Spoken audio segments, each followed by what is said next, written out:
আর কি দুইটা মেল তো মানে ডিস্টার্ব করে অনেক ভাই, ওই চীনা আর ফিমেলগুলোর সাথে যা মিটিং করে বারবার। তো এইখানে এখন আপনাদের আমি আরো কিছু ডিম দেখাই।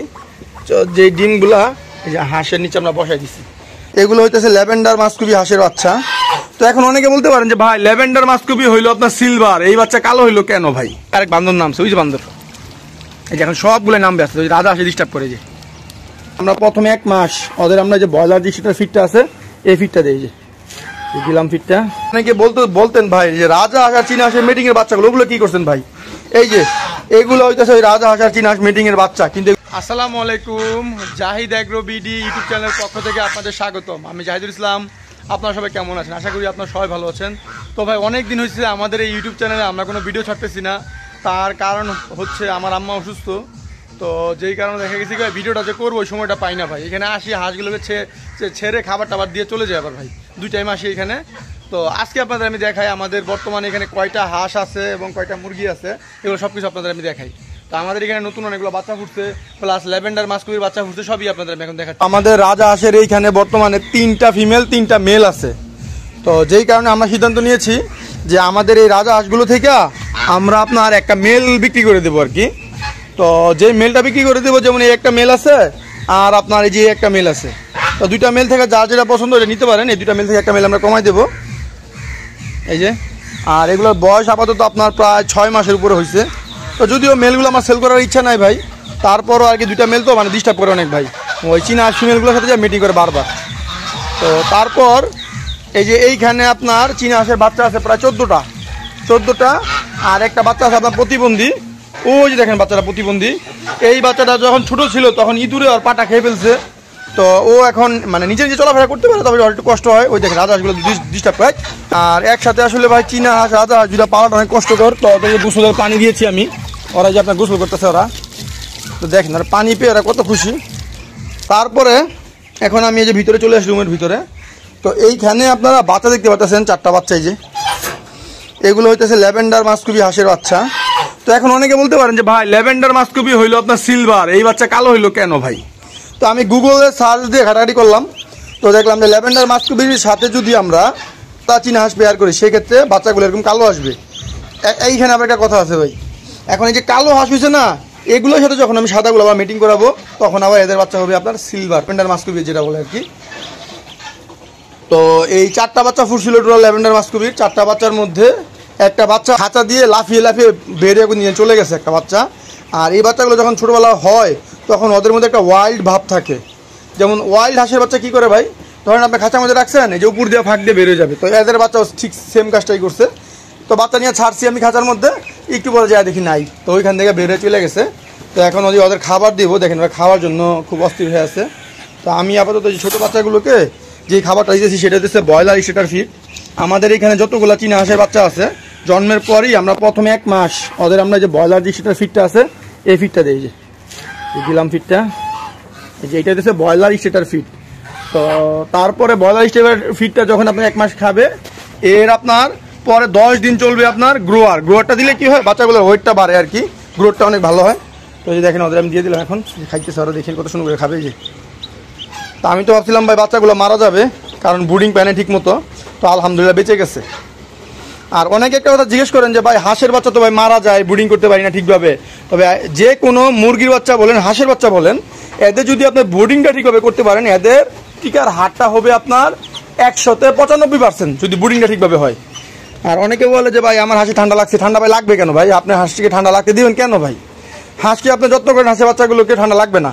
যেমন যে আমার এই বাচ্চাগুলো ভাই দেখছি আমি যখন দেখি ঠান্ডা লাগছে তখন আমি কোর্স করে দিচ্ছি, দেখেন চোখে এখন পানি আছে ওদের, এই যে মাশাআল্লাহ দেখেন ওরা খাইতেছে কত সুন্দর করে। এখন আসি আপনার এই যে এইখানে আমাদের আরও হাঁস আছে যেগুলো খাবার দিলাম এখানে খাইতেছে। আর ল্যাভেন্ডার যে মাস্কুবি যে মেল হাঁসটা ভাই, এই মেল হাঁসটা আমরা এখানে আটকে রাখছি। কেন আটকে রাখছি? এই মেল হাঁসটা আপনার মানে 1টা 2টা ফিমেল ছাড়া বাদ বাকি ফিমেলের সাথে মিটিং করে না, যেটা আমাদের জন্য ক্ষতি হইতেছে আর কি, আমাদের ডিমের সমস্যা হইতেছে। তো গতকালকে আমরা আমাদের সার আছে, সারের বাসায় বসায় দিয়ে আসছি 17টা ডিম। তো এইখানে এখন আপনাদের আমি আরও কিছু ডিম দেখাই। যে ডিমগুলা এই যে হাঁসের নিচে আমরা বসাই দিচ্ছি। তো এইখানে আপনার ল্যাভেন্ডার মাস্কুবির ডিম আছে আপনার, যে এইটা ল্যাভেন্ডার মাস্কুবির ডিম, এইটা ল্যাভেন্ডার মাস্কুবির ডিম। তো এইখানে মোট হাঁসের ডিম বসাইছি আপনার 3, 3, 6, 3, 9, 3, 12, 13টা ডিম বসাইছি। এই 13টা ডিম থেকে হয়তো বাচ্চা ফুটবে আগামী 25 তারিখ বা 26 তারিখে বাচ্চা ফুটতে পারে। আজকে যেহেতু আপনার হয়তো 13 তারিখ বা 14 তারিখ এরকম। তো এই যে দেখছেন ডিমগুলো কালো হয়ে গেছে। আর এই যে বাদ বাকি হাঁস টাস এগুলো ছাড়া আছে এখানে। তো আমাদের যে আগে যে অনেকে বলতেন ভাই যে রাজা হাঁস আর চীনা হাঁসের মিটিংয়ের বাচ্চাগুলো, ওগুলো কী করছেন ভাই? এই যে এগুলো হইতেছে ওই রাজা হাঁস আর চীনা হাঁস মিটিংয়ের বাচ্চা, কিন্তু এগুলো চীনা হাঁস হয়েছে ভাই এগুলা। এই যে তো দুইটাই মনে হয় ফিমেল হয়েছে, আমি ভাবছিলাম মেল হইব বাচ্চাগুলা, তো এখন দেখি যে দুইটাই ফিমেল হয়েছে। যে দেখছেন দুইটাই ফিমেল হয়েছে আপনার, মানে মোট 5-6টা বাচ্চা ছিল। 6টা বাচ্চার মধ্যে একটা মারা গেছে, একটা খেয়ে ফেলছি, আর 4টা আছে। এই যে আরেকটা, যে এটাও আপনার রাজা চীনা হাঁস মিটিংয়ের বাচ্চা। যেহেতু সাথের বাচ্চাগুলো তখন সেল করে দিয়েছিলাম, তো তখন দেখা গেছে কি যে মাত্র রাখছিলাম বাছাই করে যে পুরুষ হাঁস। এতগুলা বাচ্চা নিলাম ভাই, একটাও পুরুষ হাঁস হয় নাই, খালি শুধু ফিমেল ফিমেল ফিমেল ফিমেল। আরে ভাই এত ফিমেল দিয়ে আমি করবো কি রে ভাই? আমার এখানে দুনিয়ার ফিমেল ভাই। এখন যে এইখানে হয়েছে আল্লাহ জানে এখানে কয়টা আবার ফিমেল হয়। এই দেখেন দেখেন, এই যে আরেক বান্দর, এই বান্দরে করতেছি কি দেখেন, দেখছেন বান্দরে করতেছি। গাজা গোসল। ওই যে ওরা পানি পেয়ে কিন্তু আজকে মহা খুশি ওরা। আর অনেকে একটা কথা জিজ্ঞেস করেন যে ভাই যাতে ছোটো বাচ্চাগুলোকে যে বাইরে ছেড়ে দেন, এই কাদা টাদা মা খায়, ওদের কোনো সমস্যা হবে না? আসলে ভাই এই বাচ্চাগুলোর বয়স আজকে প্রায় হইতেছে আপনার 35 দিনের উপরে। তো 35 দিন হইলে আমরা বাচ্চাগুলোকে বাইরে ছেড়ে দিই, ছেড়ে দেওয়ার কারণে বাচ্চাগুলো এখানে গোসল করে কাদা টাদা খায়। আর আমাদের যে ফিমেল হাঁসটা জানি কী হয়েছে ভাই, এটা কি ডিম আটকে গেল নাকি কিছু আমি বুঝতেছি না ভাই। দেখেন ওর ঝুলিটা অনেক নেমে গেছে ভাই।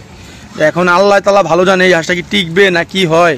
দেখছেন ডিমে ঝুলে কিন্তু নেমে গেছে অলরেডি। ওই দেখেন ওই আরেক বান্দর নামছে, ওই যে বান্দর। এই যে এখন সবগুলো নামবে আসছে, ওই রাজা আসে ডিস্টার্ব করে। যে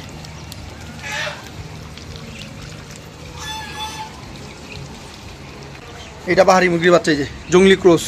তারপর ওই যে ওইটা জঙ্গলি ক্রস। এই যে এটা এগুলো গ্রে কালার বাচ্চা এগুলো। এই যে এটা হচ্ছে আপনার দেশি পাহাড়ি ক্রস এগুলা। তারপরে এই যে এখানে আরো মুরগি আছে দেখাই। এই মুরগির নিচে আমরা ল্যাভেন্ডার মাস্কবির ডিম বসাইছি, দেখি কয়টা বাচ্চা ফুটছে নাকি। মতো উপযুক্ত হয় নাই, তবে জানি না কবে হইব। তো এই ডিমটা আমরা নষ্ট হয়ে গেছে, কালো হয়ে গেছে, তো নষ্ট হয়ে যাওয়ার মানে বেশি ডিমটা বাচ্চা ফুটে যাবে। তারপরে হচ্ছে আর একটা মুরগি। তো এর নিচেও ডিম দেওয়া হয়েছে আপনার 3, 3, 6, 2, 8টা। এটা ল্যাভেন্ডার মাস্কবির ডিম, এটা জমছে। তারপর এটাও ল্যাভেন্ডার মাস্কবির ডিম, তবে এটা আমরা নষ্ট হয়ে গেছে, মানে ডিমটা সম্ভব কালো হয়ে গেছে বেশি। তো এইটা হচ্ছে ডিম। তো এগুলো থেকে হয়তো খুব দ্রুত দেখবো যে বাচ্চা ফুটে গেছে এগুলো থেকে। আচ্ছা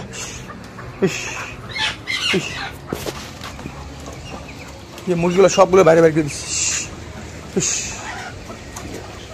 ওই দেখেন হাসি কেউ দৌড়ায়, মুরগি দেখছেন ওই যে হাসি কেউ দৌড়ায়, দেখছেন অবস্থাটা। তো এই হইতেছে ভাই আমাদের প্রজেক্টের বর্তমান অবস্থা। আর সবাইকে একটা কথা বলবো ভাই, সবাই আমার জন্য একটু দোয়া করবেন ভাই। আমি অনেক বিপদের মধ্যে আছি, আল্লাহ তাআলা যেন আমার এই বিপদগুলো থেকে আবার মুক্ত করে দেয় ভাই। মানে আমার লাইফে সবচেয়ে খারাপ সময় বার করতেছি আমি এখন ভাই। তো জানি না আল্লাহ তাআলা হয়তো বা মানে ভালোবাসে দেখে হয়তো বা এত বিপদের মধ্যে রাখছে। তবে যেটাই হোক সব কিছু মিলিয়ে বলবো আলহামদুলিল্লাহ আমি ঠিক আছি ভাই।